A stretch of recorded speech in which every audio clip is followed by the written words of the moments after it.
That?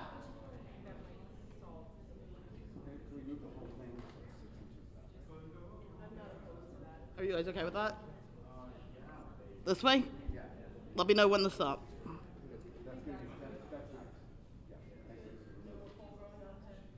That's important. I appreciate the heads up. Just for my shop. Oh, really? Sorry. Here, let's see if we can. Can we just set her up at the glass so there's no point when anybody in the background? You gotta get a lot of reflection though. So the background will be some, will be people spending some time.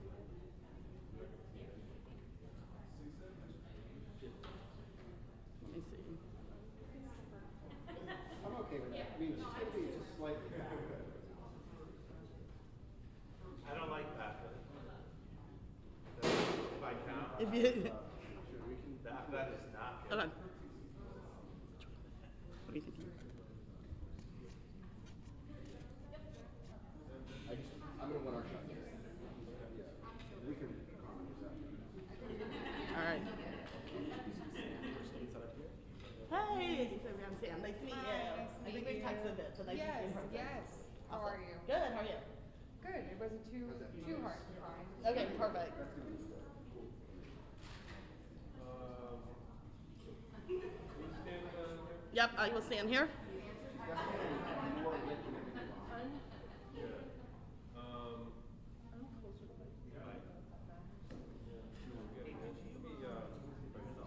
Maybe if I just go behind you over here. Yeah. What's your concern? Oh yeah, there's another pillar. Yeah, it's the other one.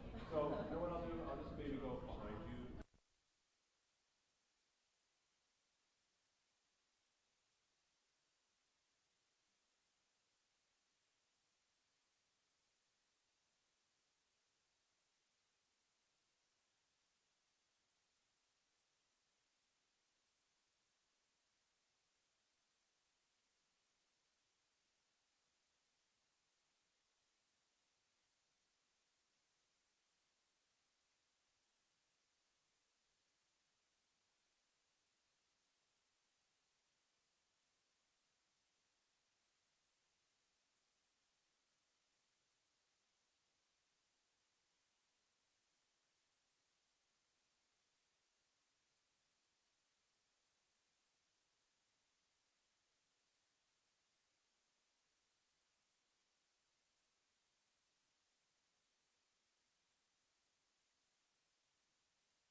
Very glad you are.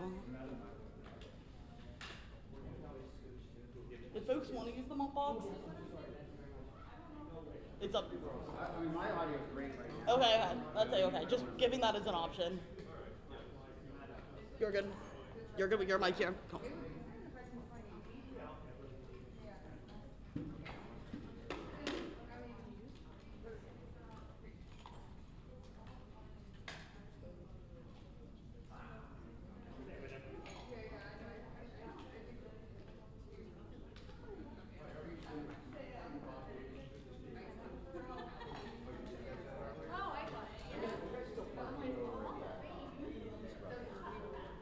Yeah, Yeah.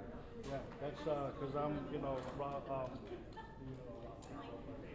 Jersey photographer was Rob Campbell. He left about almost 2 years ago now, so I've been to Jersey Bureau, Oh, okay.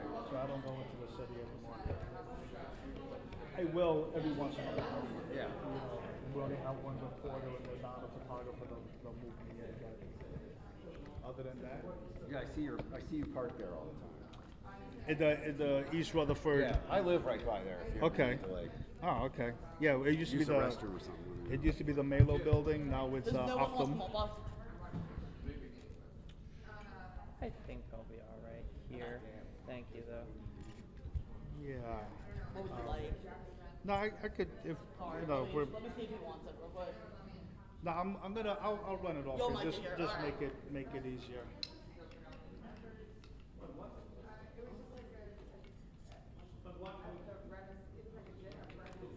Whose mic is this green one? Is this That's mine. yours? Okay. Can we scoot it a little bit this way? That way they Yeah. have like room to put their paper. You know what I mean? Sure, yeah. Oh, right in the middle. Yeah, perfect. Okay, just that way they, you know. Perfect.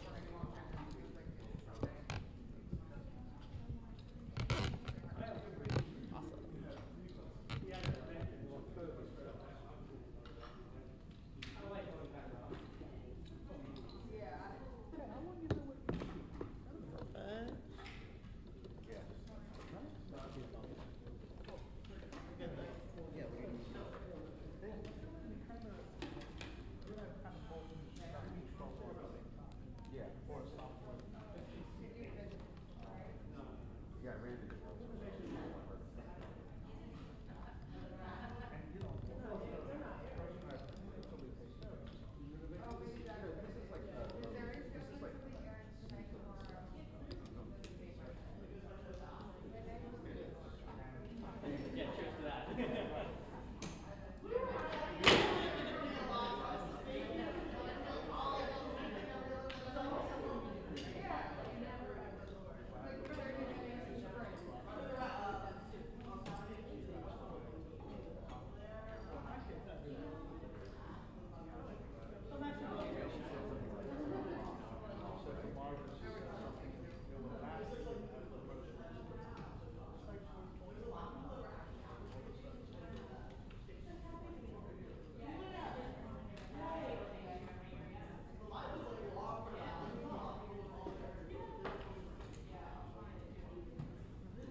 I'd like it to be like that, a little bit stuck. I think it's like if you can buy a company called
Mic check, 1 2 1 2. Mic check, 1 2 1 2.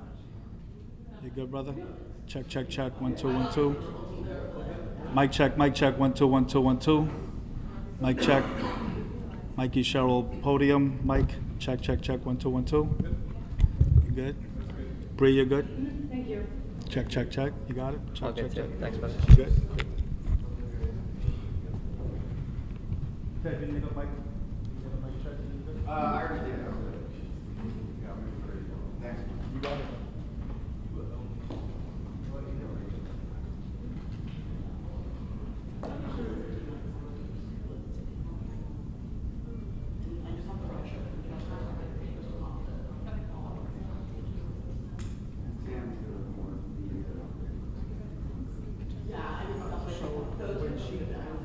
She's gonna come up. Yeah. She's gonna get a walking shot. Where, like, she's coming off the elevator? Yeah, she'll be coming up this elevator.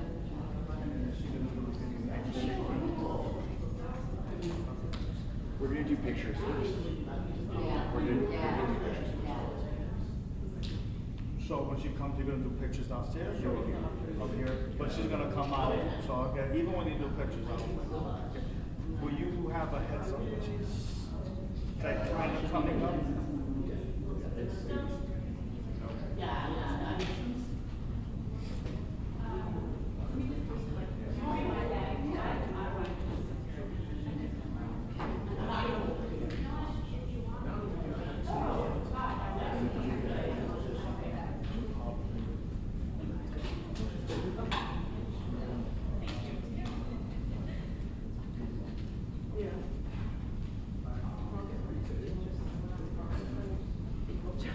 Yeah, and I apologize.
Am I starting it off or?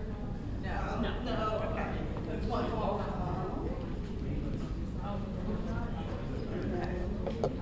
Aaron, if you want to start at the podium, and then folks want to like kind of be right behind, so that way you're close. You can come up a little bit closer. You know what? I better make sure my phone is on silent. Laugh at or No, I think I'm just gonna put it. You want to put it under? I was gonna just put it to the side. Okay. How's that?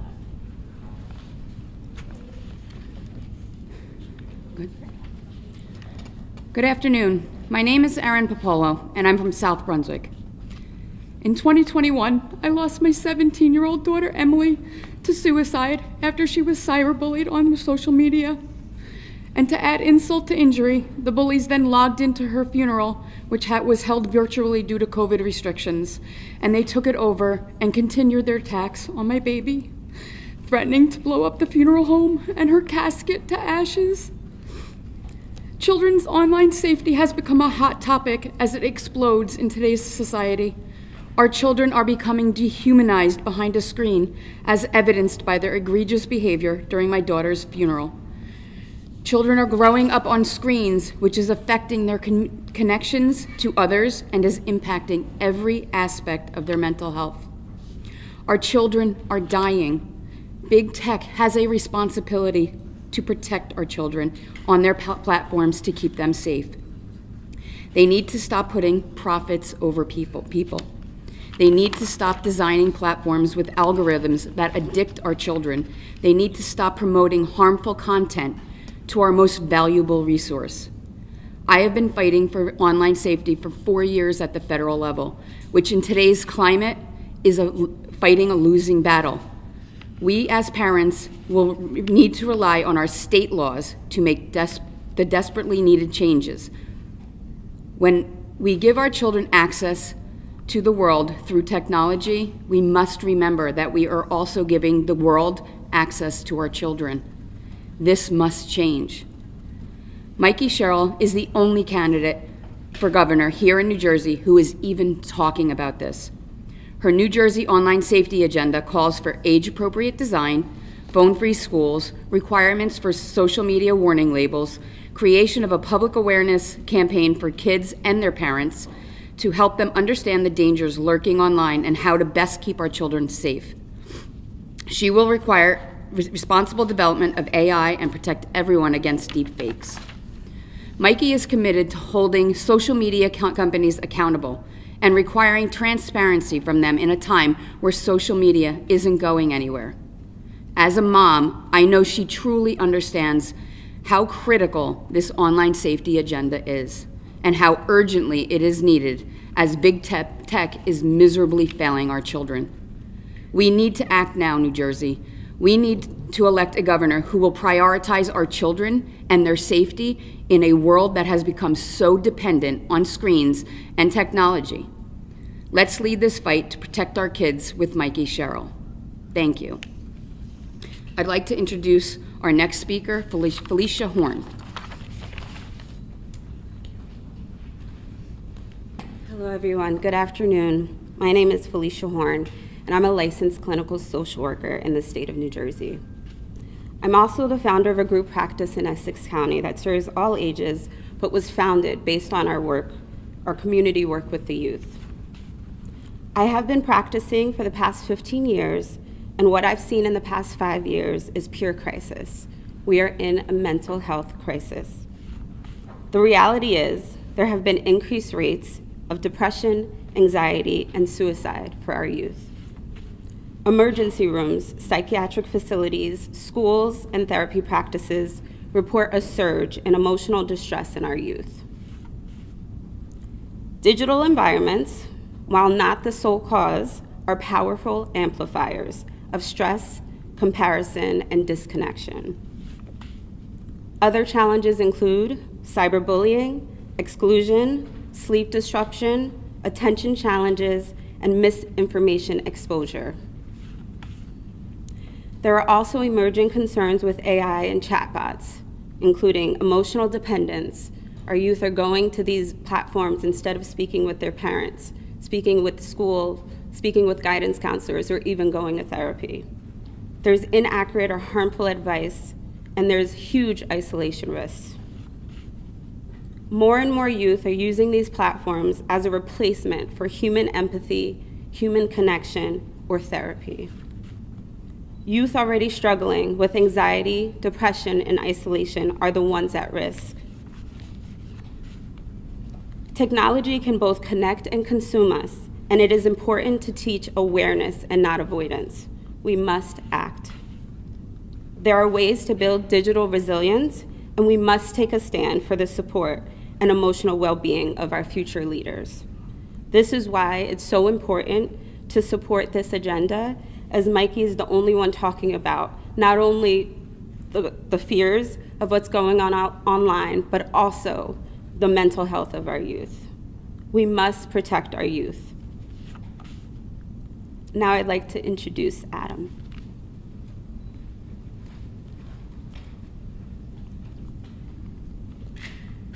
Hello, my name's Adam. I'm 16 years old and I've grown up in the social media generation. Most online platforms allow people to make negative comments without worrying about any repercussions. People online say things that they wouldn't otherwise say to someone's face. Even when I've reported negative comments, it seems like it's not being reviewed in context. It's as if an AI bot is evaluating the comment and not understanding the harmful intent. When I was in middle school, I had a series of instances of online harassment and bullying via Snapchat and Discord. Disturbing and vile comments were made about me, and nothing was flagged as inappropriate or bullying. Creating a safer online environment and holding big online platforms accountable, such as what Mikie Sherrill is advocating for, will help prevent so many young kids from having to deal with online harassment and bullying. Online platforms can be used for good, but can also be used for bad. Educating kids on how to handle instances of online harassment or bullying is a key component to creating a safe online environment for kids to enjoy. Thank you. I'd like to introduce my mom, Robin Wiener Renteria.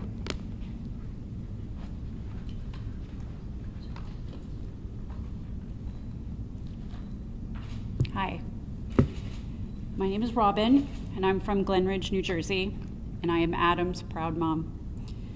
As a parent, there's nothing more important to me than my children's safety. My boys grew up in a house with all the outlets covered, baby gates everywhere, the sharp edges of everything swaddled in soft bumpers, because I am that mom. The market for safety devices for babies is huge, but then they get older and what they need protection from is different. Unfortunately for us as parents, we can't buy a gadget in the store to protect our kids at this stage. It's often beyond our control. Much of it is, however, within the control of big tech companies. Both of my boys got around existing parental controls to create social media accounts that we were initially not aware of. To do so, all they had to do was lie about their age.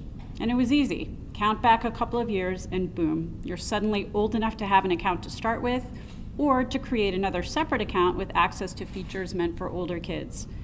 No parental approval or age verification required. Just type in whatever you want and those companies wash their hands of any responsibility for what comes next. Because your date of birth says you're 13, doesn't matter that you are actually 11.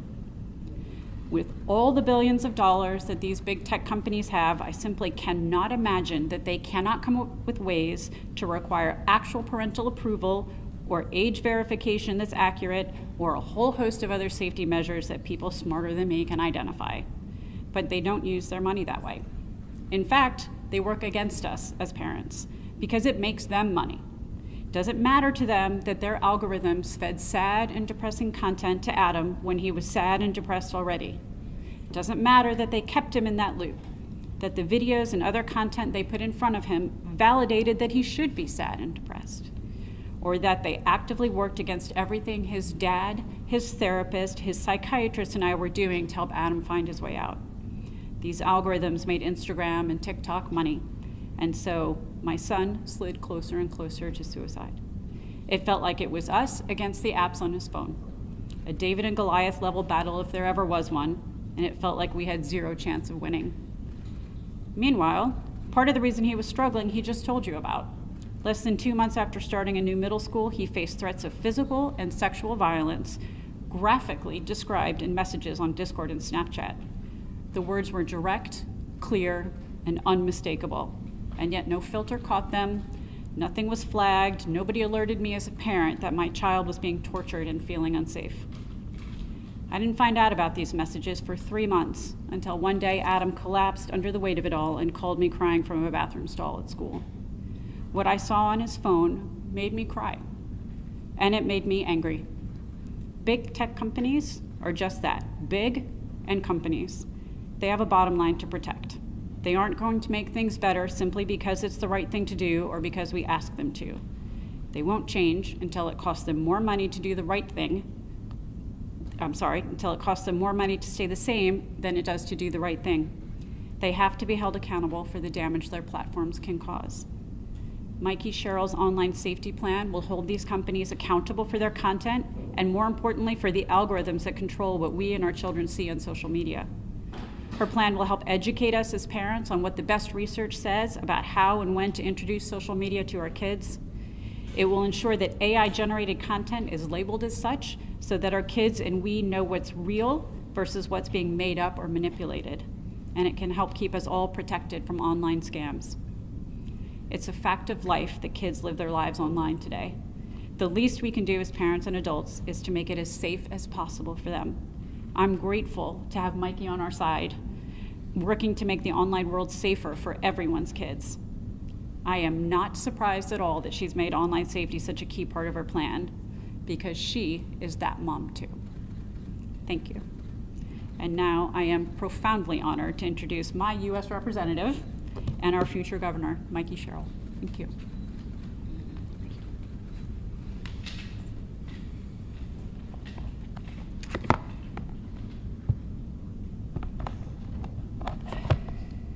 You know, I really want to start by thanking Kean University, Dr. Repillette, for hosting us today to talk about this incredibly important issue.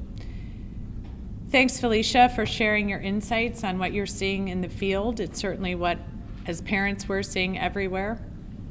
I'm heartbroken by what we heard from Aaron, and I'm so, so sorry for what you've gone through, for your loss. Thanks for sharing your story. I just pray that it helps us in this fight so that other families never experience what you have. And I can't tell you how important I think it is that we hear from voices like Robin and Adam. And you were very eloquent in this conversation. So thank you for taking the time. And just, Adam, you have so many people cheering you on. And your advocacy is going to help so many young people not go through what you went through. And it's because of these stories you've just heard that I am so focused on protecting our kids. I'm a mom of 4. My oldest is 20. My youngest is 13. And I can tell you that what I have seen from social media is destroying the youth of so many of our children. We are failing our children when it comes to protecting them online. I see it in my own home. As you've heard, trying to put locks on your kids' phones when, quite frankly, they understand the technology far better than you ever will. It's a losing battle. And I can tell when we've lost, because it's the difference between my kids engaging with myself or with their friends or going out to ride a bike or looking for other activities to do and holing up in a corner of the house and scrolling mindlessly through Reels or TikTok. And once they figure out how to break through, their mental health is worse and worse. Their grades get worse and worse, and we see that across kids all over our state. And so that's why I continue in this battle to fight for kids' online safety. And the federal government has failed. We've seen the Senate pass this with over 90 votes. Nothing gets over 90 votes in the Senate anymore, except when we come together to protect our kids. But then you bring it to the House, and big tech dumps millions onto the Republican majority, and they kill it in the House. That's why I'm fighting at the state level, because Donald Trump and his billionaire donors from Meta and X will never protect our kids. Because as you've heard, they're fighting to do the opposite. They're fighting to continue to get our children more and more addicted, to use nudges to try to drive them into giving up personal data online, to try to keep them scrolling through. And if that means destroying their mental health, up to and including having children die by suicide, so be it if they're making money. So that's why we're going to stand up in New Jersey. As governor, I'll enact an age-appropriate design code that requires big tech companies to proactively protect our children online. This means ensuring that algorithms aren't directing kids to content that promotes self-harm or eating disorders, and it means banning the use of practices that trick our kids into seeing harmful content or sharing their personal data. I'll protect their privacy online. I'll make sure that I'll start a first-of-its-kind social media addiction observatory here in New Jersey in partnership with our colleges and universities. Because right now, the people with the most information are the very people that are causing the most harm. So here in New Jersey, we're going to have the tools to fight back.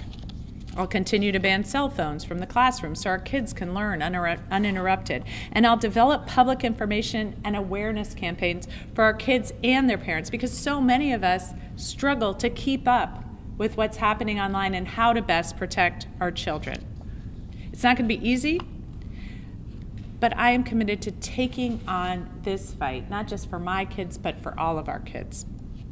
I am running to chart a new path forward in our state and a future where we can both take advantage of the technology and see the great outcomes it can provide, while at the same time protecting our children from the harmful downsides. So thank you all so much, and with that, I will turn it over to you for any Q&A. You just mentioned a social media addiction observatory. Talk a little about what exactly would that be like. Sure. So I outlined some of the legislation which we're already seeing, and just to give you a sense of how broad this fight is, some of the leading states are California and Utah, two states with very different types of political atmospheres. But this is how important this is, and this is how much harm we're seeing across the nation and certainly here in New Jersey. And right now, the people with access to all the information on brains, on how long eyes are on screens, on what drives people to continue to look at those screens, on the mental health downside aspects of this, are the big tech companies. And they are not working to keep our kids safe. They are working to keep people addicted to their phones. And we've already seen that some early reports saying 3 hours online can lead to this mental health problem, 5 hours can lead to even worse outcomes, and so on and so forth. And we don't have the data to compete with that. We can't tell our parents, look, here's all of what we're seeing, and here's why we're fighting to keep your kids safe, and here's how we're going to do it. So that is going to be a center of excellence, much like our Gun Safety Center of Excellence at Rutgers, where we drive in all of that information and can help promote better online safety, not only legislatively, but just educating parents. What is the best age for a child to have access to a cell phone or the internet or screens? What should schools be doing? Because right now they're not doing enough. They're handing out computers like they're candy, and they're putting no safety protections on them. So no matter what you do on your kid's smartphone or how much you lock down your computer equipment at home, your kid's computer that they are given by the school does not have the appropriate locks on it. And so they are able to thwart everything you're doing at home. And so, and then and I, as you can probably tell, know this through personal experience, when you go to the school, there's no way to say, like, look, all the kids' homework's online, the Kaboozy or whatever is online. Everything they do is becoming more and more online, and if their schools aren't appropriately locking these systems down, your kid's just finding another way to go to areas online and to seek content that is either harmful to their mental health or even giving them harmful ideas. So with this Center of Excellence, we will give parents the tools, we will give schools the tools, we will give our legislature the tools to make the best decisions for our families. Mikie, this issue and all issues, can you give your pitch real quick? Why should people in the state of New Jersey vote for you for governor? Specifically to this issue or in general? All issues. Oh. Yes, thank you. So, whether it comes to kids, whether it comes to your costs, whether it comes to an accountable government, I am working hard for families in New Jersey. And right now what I'm hearing on too many occasions is government is not responsive to them. So certainly when it comes to costs, Affordability is the first, second, and third thing I hear from families on housing, on healthcare, on utility costs, but also when it comes to just making sure people across the state are heard and the government is accountable to them. So in all these ways, I'm going to drive change here in New Jersey. Tracy, can you talk, please? The governor also said he was supportive of a ban on cell phones in schools. It went nowhere. What will you support as governor, and how will you get it passed? Like, what are the parameters of that? What would that law look like? Secondly, I know there's federal legislation related to the big companies, but how could you enact that on a statewide basis, separate from the lawsuits that are ongoing, from the AJ? So the cell phone ban, we are starting to see that reverberate through the state. So there are districts now that are creating these cell phone bans, and generally it is different at some points for different ages, but because kids need to understand how to do it. But frankly, I just think we should take cell phones out of classrooms. When you talk to educators, they are getting far more engagement from their classrooms without cell phones. I have 4 kids. Some of them might be mature enough to handle a cell phone in their classroom, sitting right by their side as it's beeping and binging and texts are coming in. I doubt it, but maybe. But certainly most children, even if they don't want to, are supposed to be paying and think they're just going to look at this or scroll a little, and next thing you know, they're down the rabbit hole. It is not doing our children any favors. For any parents that have concerns about active shooter drills, etc., we can carve that out. So, I'm a mother of 3 kids too. My youngest is yeah. 20. I'm fully aware of I'm fully aware of the problem. How will you solve it? By banning cell phones in schools and continuing to work. Yeah, I think. How does it move now? Like, what will you do differently? I guess is how will you get this through when the current governor, who at least said publicly he supported it, what will you do differently? Well, I think that's part of the reason that this center, the observatory, is so important, because I don't think people across the board have all the data on how harmful this is. So I'm seeing it. I'm watching Senate testimony. I'm hearing from people here today. I'm not sure your average family gets how harmful some of this is and the bad outcomes we're seeing.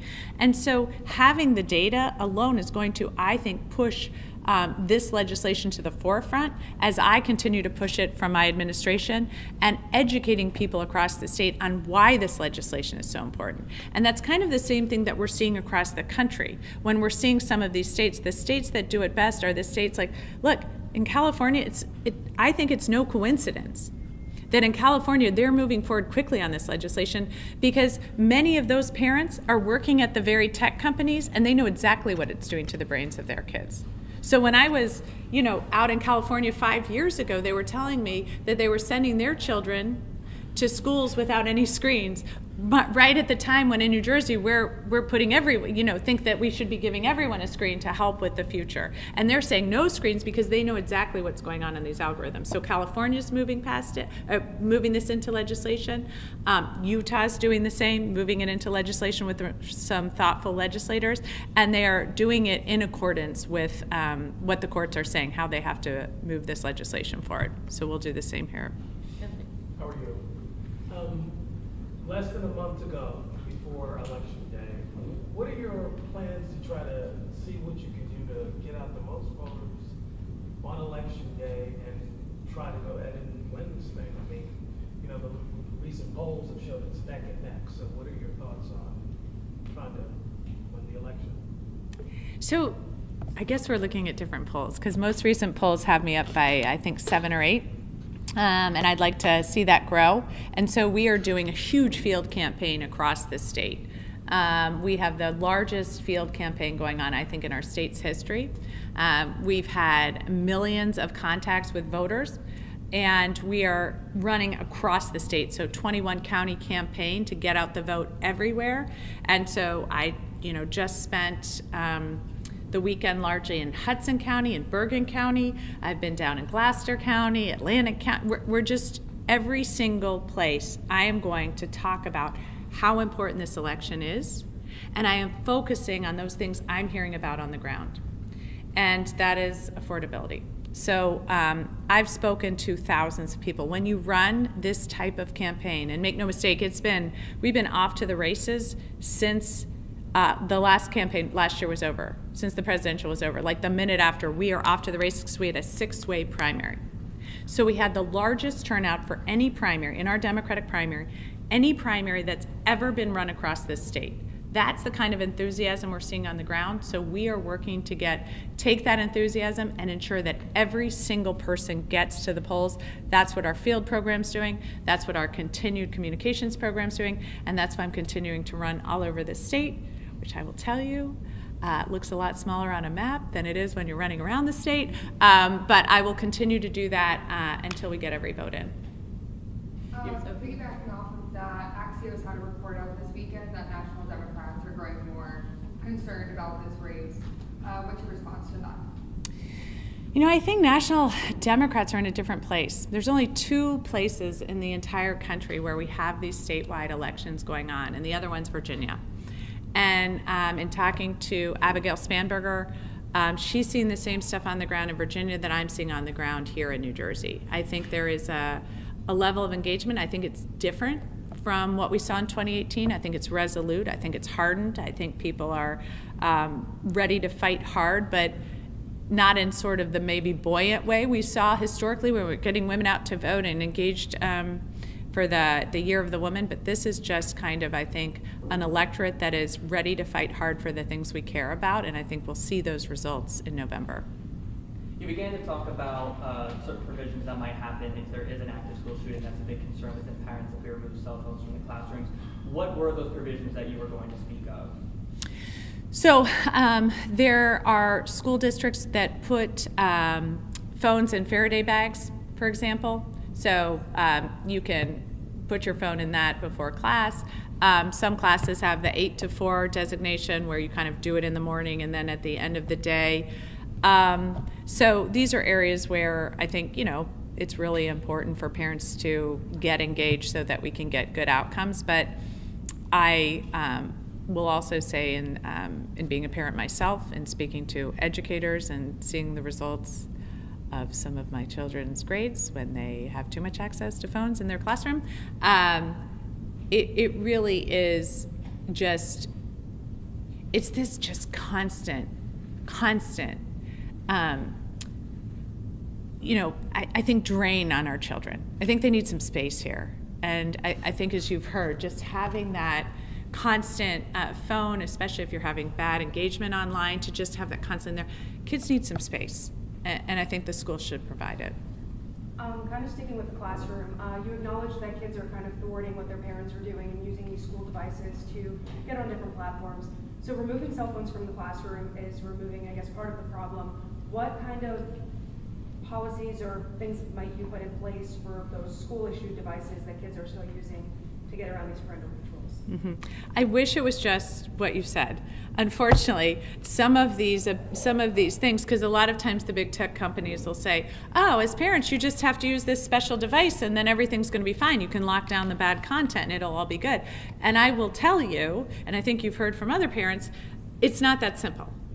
You lock down the content and it works for a couple days. You can kind of tell with your kid and, you know, how they're engaging, and then you can kind of tell when they've gotten around. And I know it's not just my kids because, you know, for example, one of my daughter's friends was grounded. I said, oh, why is she grounded? And she said, well, she took off all her device locks. So this is pretty routine for children. And I'm talking like middle schoolers that can do this. And I bet even senior elementary school kids. So that's why we have to do all of the work that we're doing on the algorithms and holding big tech accountable. On the computer systems, it's kind of a both and.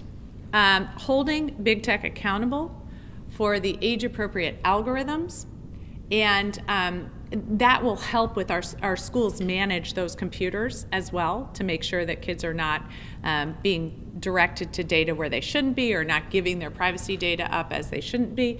However, I do think this is part of what the Center of Excellence needs to work on as well, so we can come to an agreement on what is the age-appropriate and best way to deploy technology in our schools. Should everyone have access all the time to an iPad or a screen or a computer? Are there ages where they start to have that? And then what systems can we put in place to lock these computers down in a way so that they're not? And some of it is really bad content, But some of it is just engagement. Some of it is like Etsy or Sephora, where kids are just mindlessly for hours, and that too is that's isolating. That's and all of the ways in which they're giving up privacy data, and that engagement can be very unhealthy too. So in all those ways, we need to have the information from the Center of Excellence so that we can actually come up with good programs and plans for parents and help parents and educators in this area. Okay, I think my question was more so about these school-issued devices. I remember being in middle school, high school, we got Chromebooks in school. We couldn't even get on YouTube because they were locked down so tight. With you having kids that are maybe have been coming in school now, you're seeing that they're able to get around these things on the school-issued devices. So did something slip through the cracks here? How do we get back to locking down these programs? Well, they are given internet access because a lot of now the educational programs are on the internet. So they're not locked down in the same way. And so we do have to, I think, give some schools some more directions as to how they are able to have kids use some of these online resources, which can be very helpful, but at the same time not just open it up to any internet search that they want. I think we have time for one more question if anyone's got a last one. One more. What do you think the Trump effect of the election will be? I'm sure that you know, Mr. Sherrill is trying to align himself with the president. So what impact do you think that may have on the upcoming election? I think every week it gets worse for Chitterelli aligning himself with Trump. So the most recent thing, and we just had a press conference this weekend on that, was the Gateway Tunnel and freezing funding for the Gateway Tunnel. And watching Jack Chitterelli try to tap dance his way out of this stuff seems to be becoming increasingly difficult for him. He said the Gateway Tunnel funding frozen wasn't a New Jersey problem, and he hadn't heard anything about it. I don't find that credible. I've been all over the state and I hear a lot about it, even though it just happened recently, because as we know, 200,000 commuters from New Jersey use the rail tunnel, the Hudson Rail Tunnel, a day. We've had summer of hell after summer of hell after summer of hell, which I was just asked questions about this weekend at an event. So it comes up frequently, and I think Jack Chitterelli trying to somehow act as if the president's programs are helping New Jersey is becoming increasingly hard for him to do, and I think voters are seeing it more and more. So I hear about the tariffs.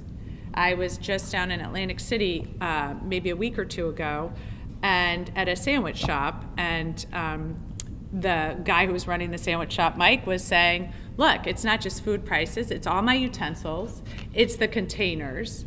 And he said, so costs are going up on me, but Trump's making billions of dollars, right? The Trump family is reported to have made $5 billion at this point in 9 months. Imagine what it would take to do that.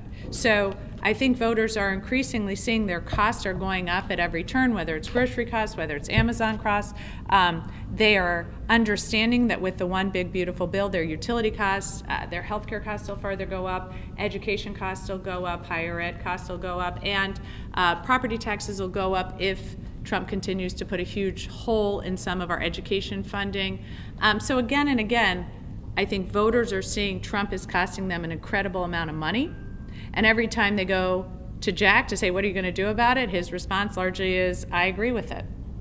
So I think it's going to have I think it's going to create a big problem. Great. Thanks, everyone. Thank you. Thanks so much.